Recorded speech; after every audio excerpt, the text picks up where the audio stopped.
If you can just get through the first couple days, if you can accept, okay, these first couple days are going to be boring or they're going to be cravings, whatever it is, if you can accept that it's really as easy as just gritting your teeth through those first couple days, and also make sure that you remove the stimulus. Make sure you get it out of the house, change your environment, do whatever it takes to remove that thing from your life, and then recognize that in a couple days, all these things that are healthier behaviors that feel better are going to be just as exciting. Welcome to the Willpower Podcast.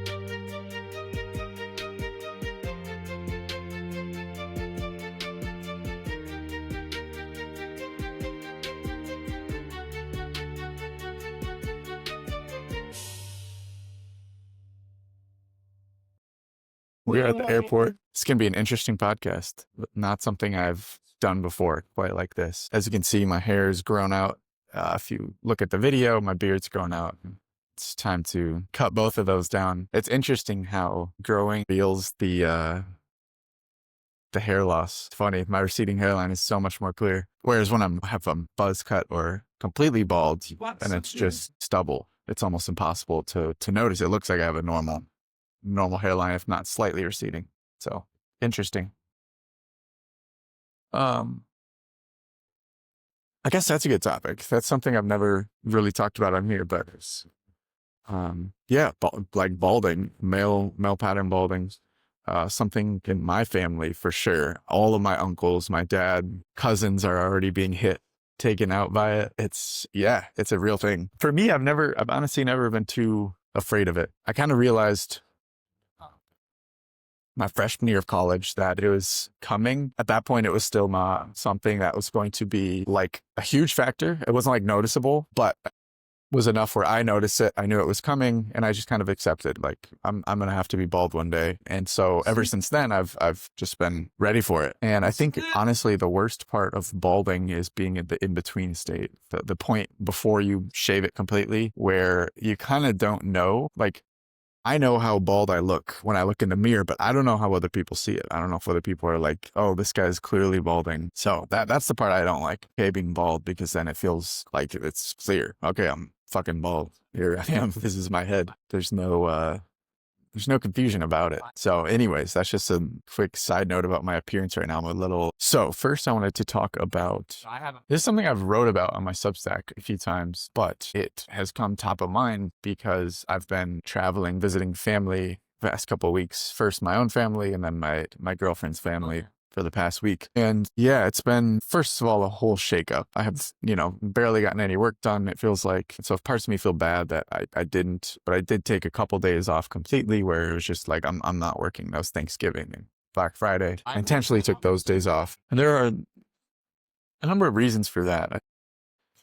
I get caught in this kind of purgatory state of not really working hard, but also ruminating about work and thinking about how I should be working. Just being in this weird in-between state where I'm just not getting things done really, but I'm still thinking about work, and it feels almost pointless. And so that was my intention with taking 2 full days off, was I'm not doing any work. There's no work going on, and I'm going to try to implement this in my regular life. And my suspicion is that it will actually change the quality of work that gets done during work time. So it basically means having stricter work hours, and during work hours, really working. Outside of work hours, not working.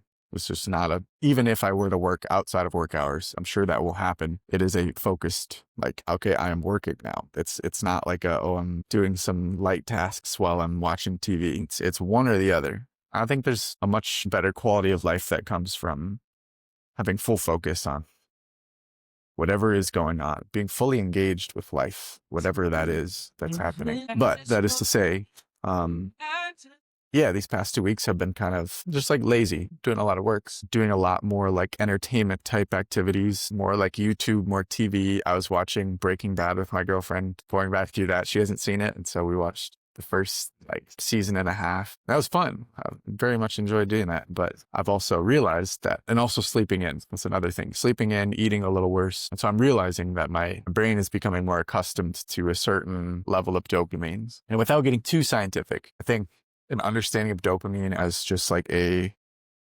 let's call it a motivation chemical that my brain gets used to. It gets used to whatever level it's at.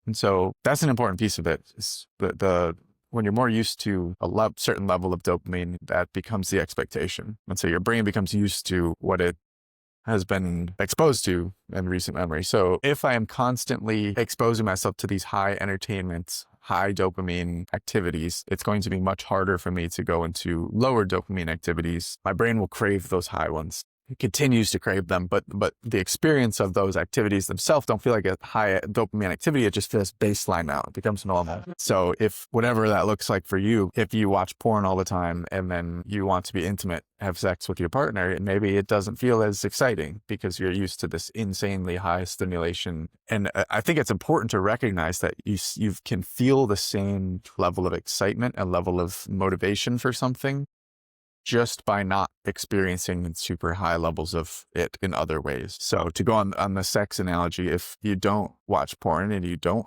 expose yourself to those things, then sexual intimacy with your partner is going to feel very exciting, just as exciting as if you were watching porn, and potentially more so. So recognizing that those, like when you're in a high dopamine state where you're constantly needing more and more, it can feel like you do need more to feel the next level, but sometimes just taking a step back is actually plenty. And then the normal things can become those super highly stimulating, fun things. So if you feel like you need dopamine and you're like a dopamine junkie, just recognize you can just take a step back. And so that's where I'm at right now, is I recognize I've gone a little too far, and it makes things like working more difficult, more challenging. Things like getting up early are more challenging. Working out, I'm sure. I haven't been working out the past couple of days. I'm sure that will be more challenging when I get back into that.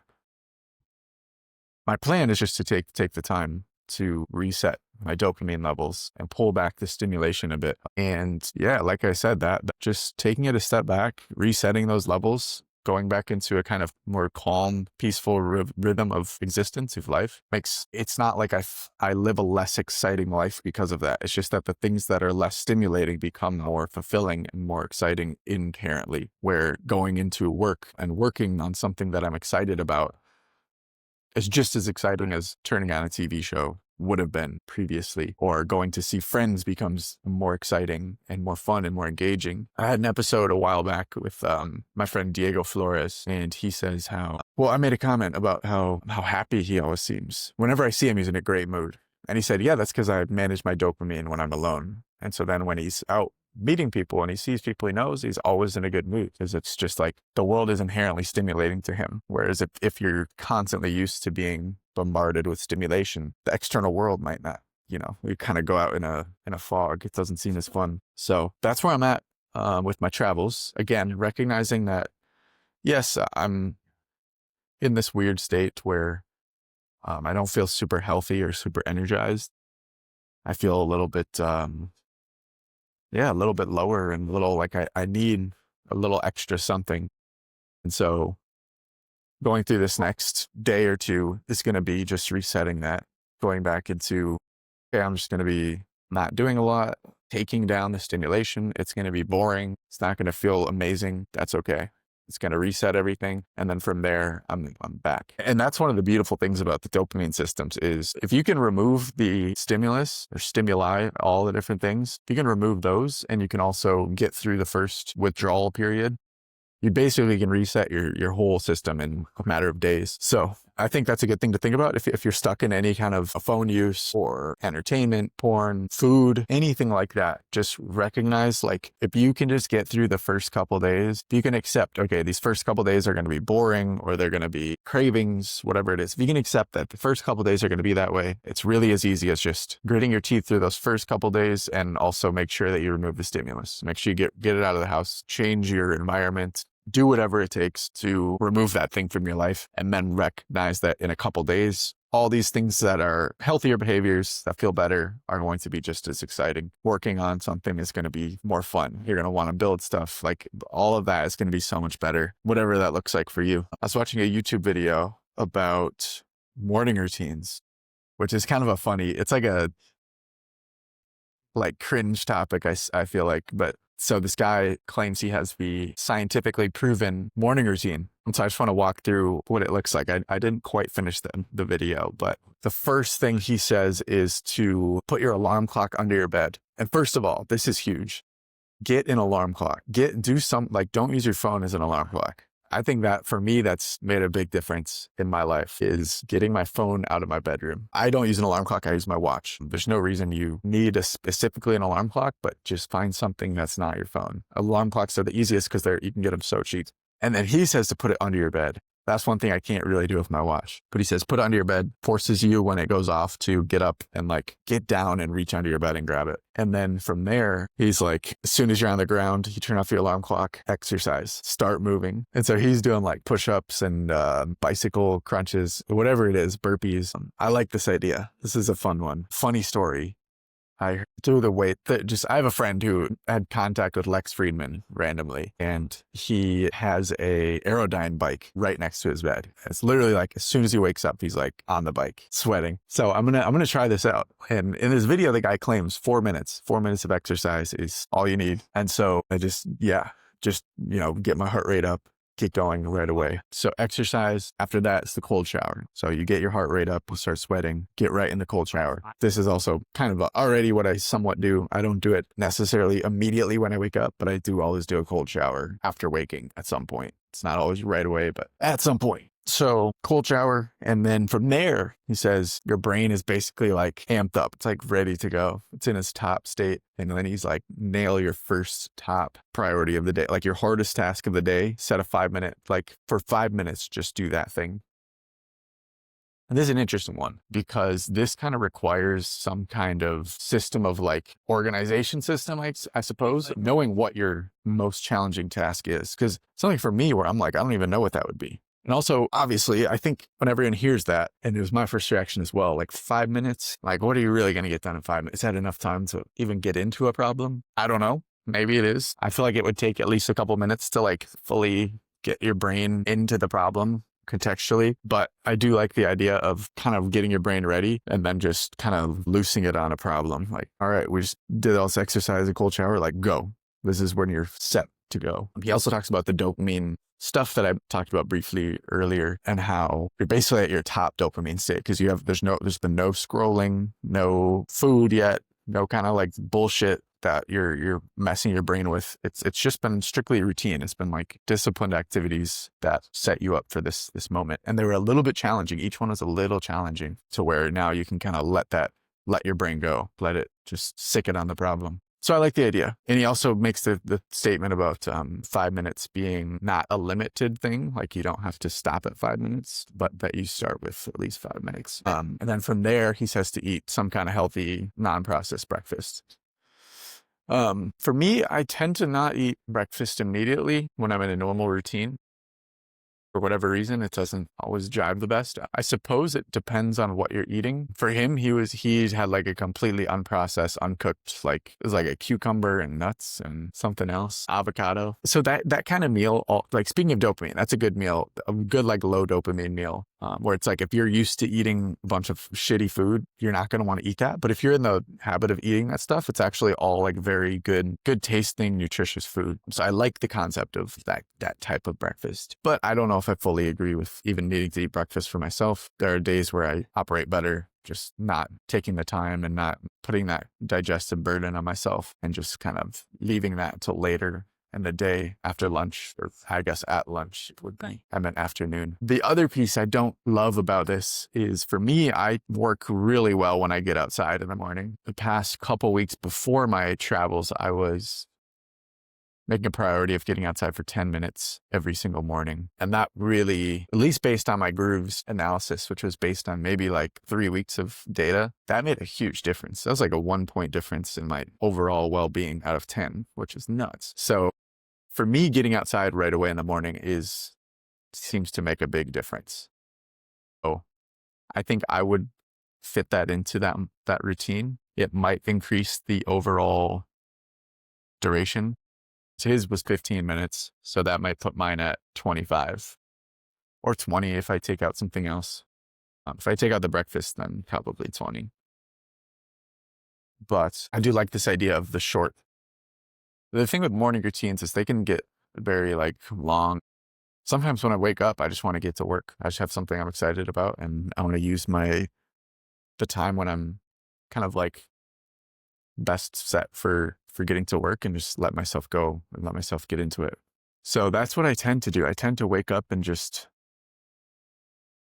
shower, get outside, and then get into work. But I think adding this exercise component, 4 minutes of really waking up, that could be fun. So I wanna give that a try. So we'll start with that. Yeah, I want to talk more about building routines in general, because these past 2 weeks have been a nice break, but I've also felt like they've been unsustainable. Like, this is not a way that I want to live normally. I don't want to live in this weird, like, what's going on today? What am I doing today? And just like kind of, yeah, spending days doing nothing. Or it feels like that at the end of the day. Like, I haven't really done much. So I also recognize that I am going into Christmas season, and I'll probably be, visiting home again for that, my parents. So being preparing ahead for that kind of thing, I think makes a big difference. And so, yeah, I guess I'll just talk through what that would look like for me. I think fitting in the gym is super important. Whatever that looks like for you, if that's running, lifting, doing a workout class, doing yoga at home, like whatever that is, planning out when that's going to happen each day, I think makes a big difference. Setting a bedtime is also big. That was one thing for me that was just like continually getting pushed back. Like every day it felt like I was just pushing that bedtime back a little more late. So it'd be like 1 a.m., 1:30 by the end of it. So I think prioritizing a bedtime, setting a bedtime alarm, deciding that ahead of time too, like this is when I'm going to go to bed each day. Yeah, planning the workout in. I think for me, it's going to be in the morning. I'm going to try and do, as long as I have my bedtime set, I can set a wake time as well. Yeah, plan out the workout first thing. Try and plan what the workout is each day, though that's not as important. I think the more important thing is just getting out. And me, I'm going to want to be working. That's it. That's kind of good from there. Still leaving in plenty of time for spontaneity. I'm going to be with family, so having time to spend quality time, making time for that quality is also important, because why else would I be flying to Minnesota? Why else would I be going home for 2 weeks or however long? Maybe it's a week. I don't know how long it's going to be. 2 weeks is just the typical. So I think those are all important. Those are important for me feeling my best and showing up as my best within my family, is taking care of those components.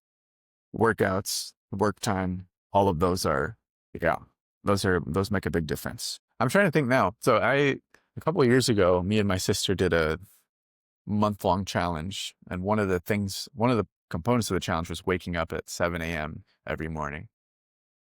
And I actually took that and ran with it and started waking up at 7 a.m. every day for almost, I think, over a year, maybe 2 years after that. And this was like, I still went drinking some nights, and I would wake up at 7 a.m. the next day. And I was really committed to that. And that makes a big difference when you're committed to waking up at a certain time in your like nighttime decisions.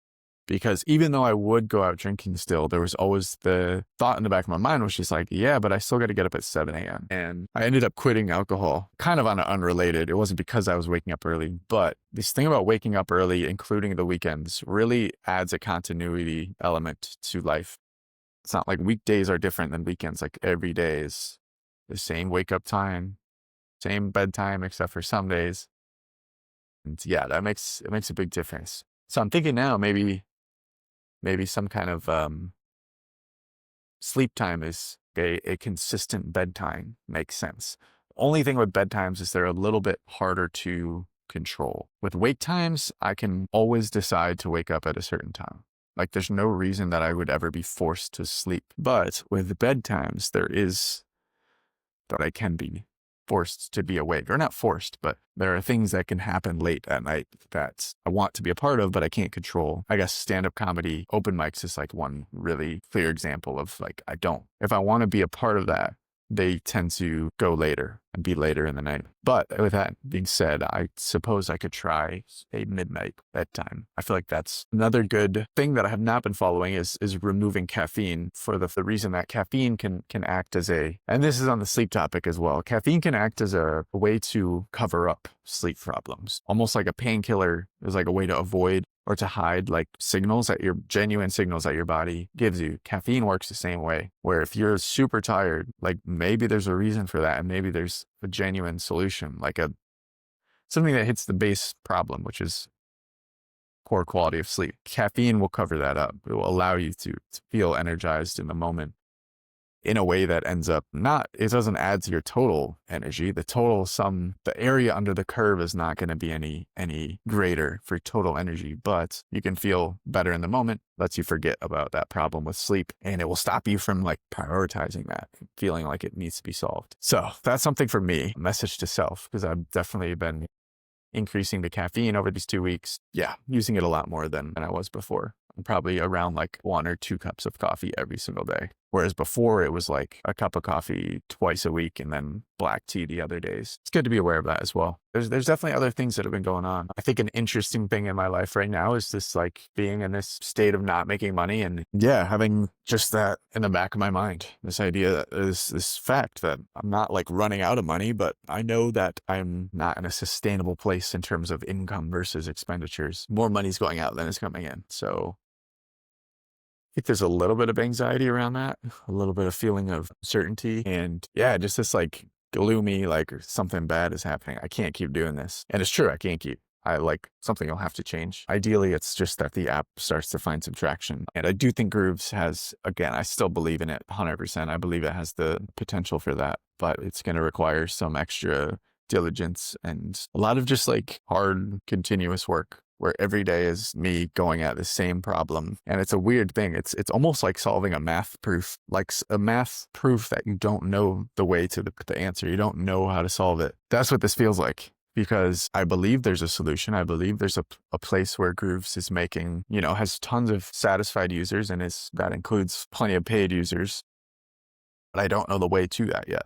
And so every day is just going to require me just relentlessly going at this problem and trying to find what is the way to that solution. And again, I don't know what that is. And it's like a math proof, because I don't know the steps. I know the start and I know the finish, but I don't know where the path is in the middle. And I don't know if some paths just take time and there's a way to it, or I don't know if it's a complete dead end and that path will never be sustainable. And so again, it's just it's a hard thing to do, to just go at a problem without seemingly making any progress. But the thing is that the progress is made by just trying out things. It's like the Edison thing, like finding things that don't work. And the truth is that I only need one thing really to work to fix this problem. If I find one way to make money on Grooves, then I've succeeded. But there are infinitely more ways that it doesn't work than it does. And so it takes time. It takes lots of repeated failures, a lot of tries. Yeah, just being able to continue trying without seeing success. I saw a video about Kevin Hart. We posted on our Grooves account where he was talking about working your absolute hardest and seeing no progress and how that's actually hard. It makes sense. Motivation problems are one thing, just like not working hard, not doing anything, wasting away your life. But his thing was like, what sucks more is working really hard at the thing that you want to be doing. You end up at the same place the next day that you were the day before.